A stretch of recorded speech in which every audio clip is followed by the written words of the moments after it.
지장보살 본원경 제4품 사바세계 중생들이 지은 업보를 받는 모습. 이때 지장보살 마살이 부처님께 말씀드렸다. 세존이시여, 저는 부처님의 위신력을 받았기 때문에 백천만억 세계에 두루 이 몸을 나투어 모든 중생을 구원하고 있습니다. 만약 부처님의 크신 자비의 힘이 아니라면 이러한 변화를 지을 수 없을 것입니다. 제가 이제 또 부처님의 부촉하심을 받들어 미륵 부처님께서 성불하실 때까지 육도의 중생을 해탈시키도록 힘을 다하겠사오니 원컨대 세존이시여 염려하지 마시옵소서.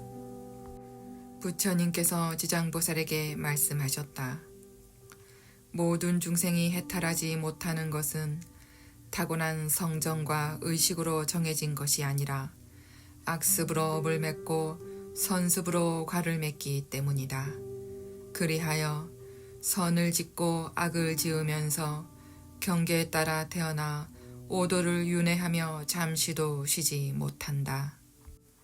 티끌소와 같이 많은 겁을 지나도록 미혹에서 벗어나지 못하여 마치 물고기가 그물 안에 있으면서 흐르는 물속에 있는 줄로 아는 것과 같이 장애와 액난의 그물에서 벗어났다가 또다시 걸리고 만다.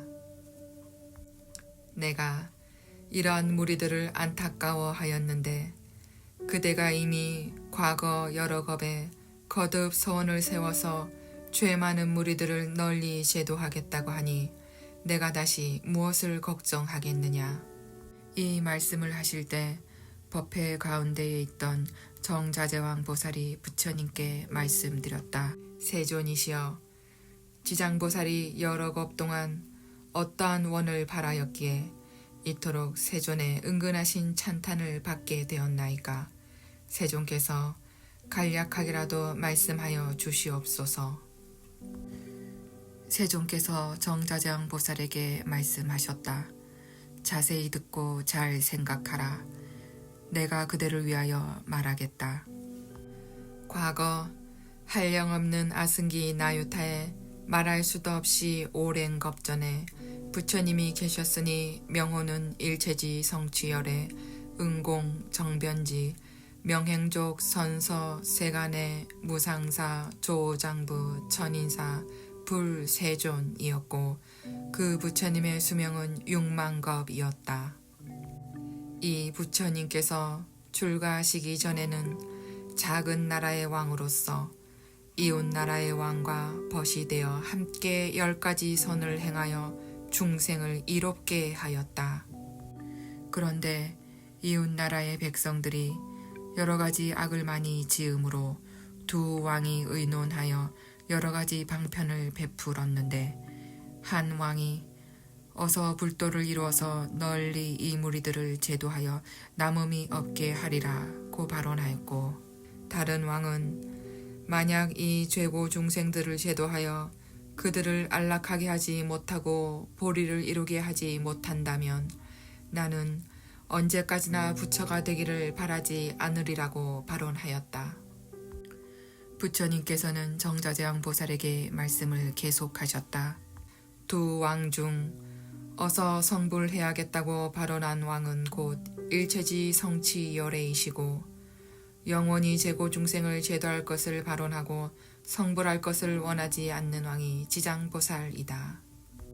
또 과거 한량없는 아승기겁 전에 부처님께서 세상에 출현하셨으니 명호는 청정 연화목열애이었고 수명은 40겁이었다. 그 부처님의 상법 시대에 한 나은이 있어 중생을 복되게 하였는데 차례로 교화하다가 어떤 여인을 만나니 이름은 광목이었다. 광목이 음식 공양을 올리니 나는 소원이 무엇인지 물었다. 광목이 대답하였다. 제가 돌아가신 어머니를 천도에 드리고자 하나 어머니가 가신 곳이 어디인지 모릅니다.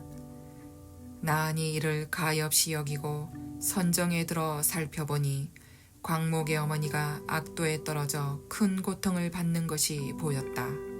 나한이 광목에게 그대의 어머니가 지금 악도에서 아주 큰 고통을 겪고 있는데 생전에 어떠한 죄업을 지었소? 라고 하니 저의 어머니는 물고기와 자라 같은 것을 즐겨 드셨는데 그 중에서도 새끼 자라를 지지고 볶아 마음껏 드셨으니 그 수가 아마 1000만의 여러 배가 될 것입니다. 존자께서는 가엾이 여기시어 어떻게든지 구하여 주시옵소서라고 하였다. 나은이 가엾이 여기고 방편을 지어 광목에게 권했다.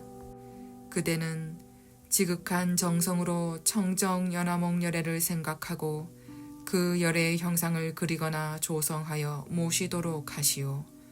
그렇게 하면 산 사람도 죽은 사람도 모두 좋은 과보를 얻을 것이오. 광목이 이 말을 듣고는 곧 아끼던 재물을 팔아 청정 연화목 열애의 형상을 그려 모시고 공양을 올리며 공경하는 마음으로 우러러 예배하였다. 그러다 문득 새벽 꿈에 부처님을 뵈니 금빛이 찬란한 수미산과 같았다. 부처님께서는 큰 광명을 놓으시며 광목에게 그대의 어머니는 머지않아 그대의 집에 태어날 것이다. 그리고 배고프고 추운 것을 느낄만 하면 곧 말을 하게 될 것이다 라고 하셨다. 그 뒤 광목의 집에서 여종이 자식을 낳았는데 태어난 지 사흘도 되지 않아 머리 숙여 슬피 울며 광목에게 말했다. 생사의 어병과 가보는 스스로 받기 마련이라 어둠 속에서 오랫동안 있었습니다. 나는 그대의 엄마였습니다. 그대와 헤어진 뒤 큰 지옥에 떨어졌다가 이제야 그대의 복력을 입어 생을 받았지만 하천한 사람이 되었습니다. 게다가 단명하여 13살이 되면 다시 악도에 떨어질 것입니다. 나의 이 업보를 벗겨줄 무슨 방법이 없겠습니까? 하고 말하였다. 광목은 이 말을 듣자 자기 어머니임을 의심하지 않고 목이 메어 슬피 울면서 그 종의 자식에게 물었다.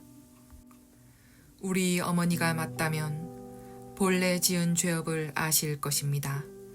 어떠한 업을 지었기에 악도에 떨어졌습니까?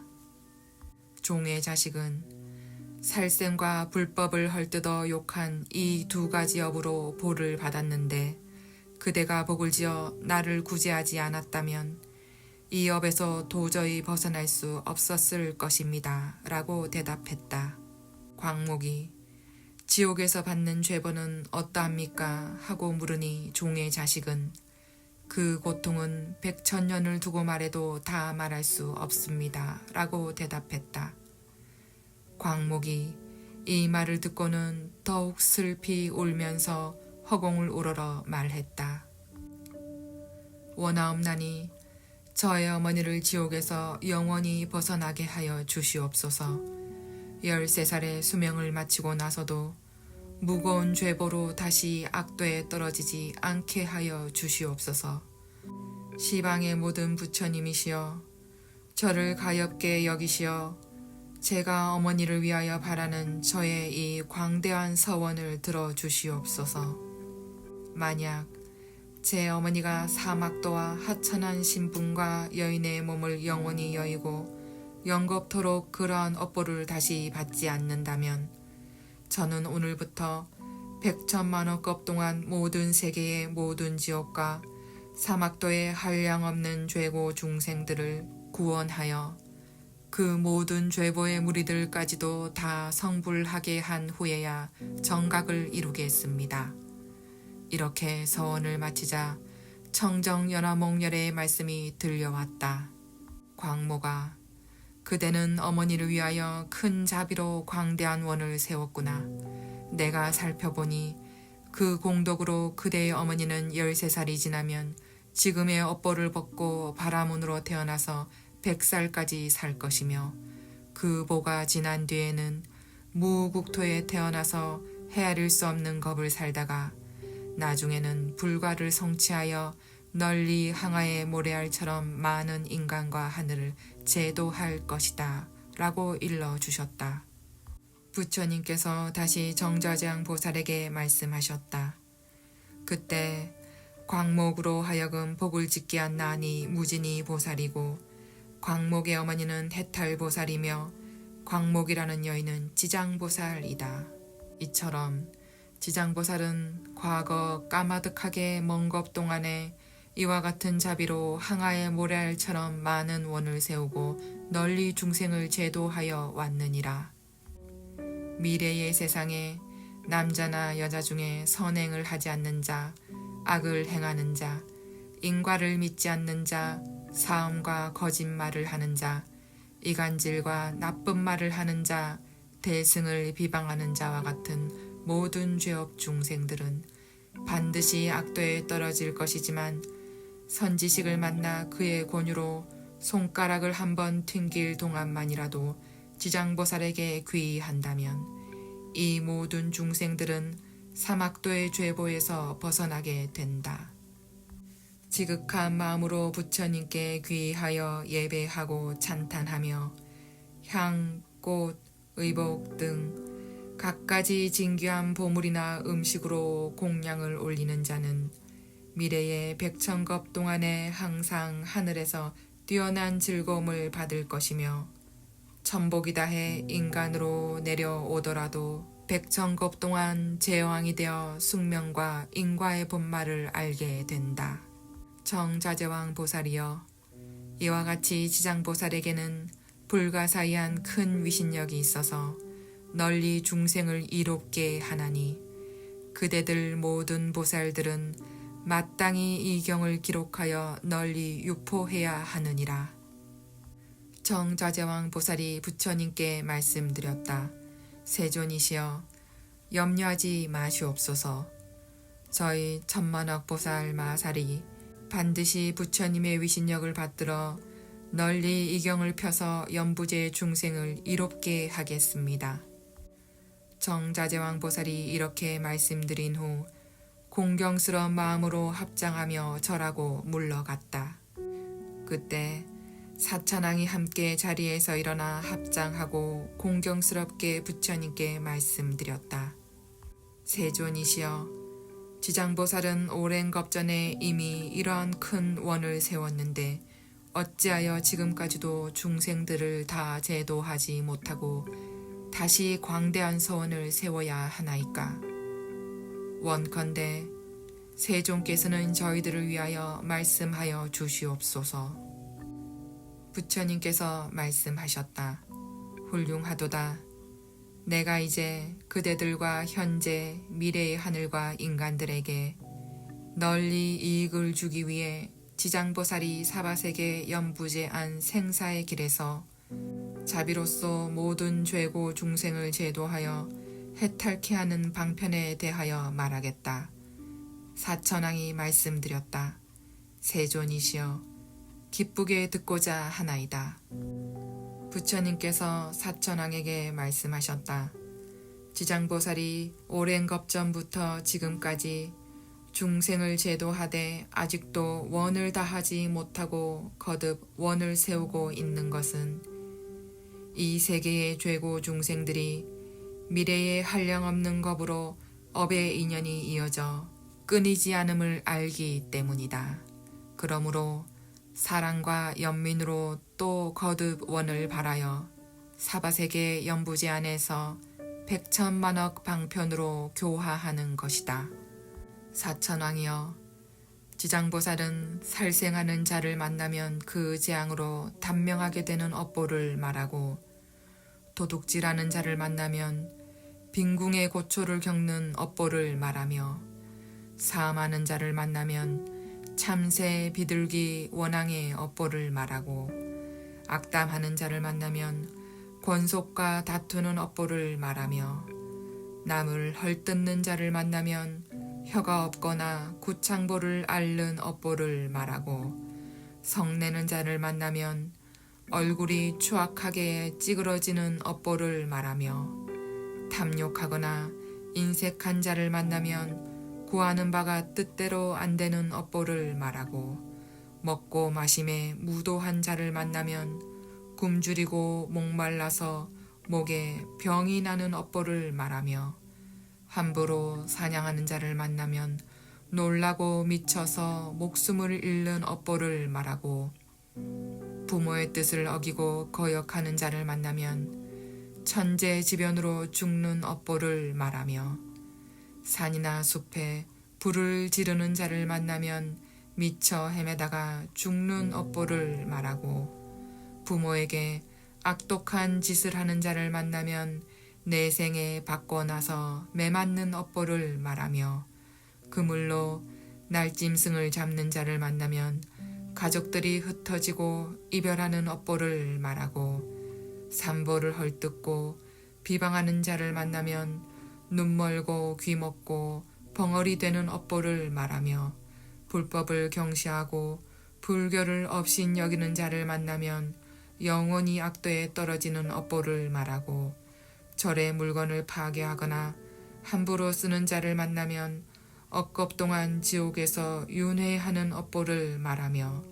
스님들의 청정한 행을 더럽히거나 속이는 자를 만나면 축생이 되는 업보를 말하고, 끓는 물, 불, 흉기로 남을 해치거나 다치게 하는 자를 만나면 윤회하면서 서로 갚게 되는 업보를 말하며, 계율을 파하고 죄를 범하는 자를 만나면 짐승이나 새가 되어 굶주리는 업보를 말하고, 재물을 옳지 않게 쓰는 자를 만나면 구하는 바가 막히고 더 이상 생기지 않는 업보를 말하며, 암안심이 높은 자를 만나면 하천한 종이 되는 업보를 말하고, 이간질로 서로 다투게 하는 자를 만나면 혀가 없거나 많은 업보를 말하며, 소견이 그릇된 자를 만나면 야만족으로 태어나는 업보를 말한다. 이는 연부제 중생이 몸과 입과 뜻으로 짓는 악습의 결과로 받는 100,000가지 업보 가운데 일부만 말한 것이다.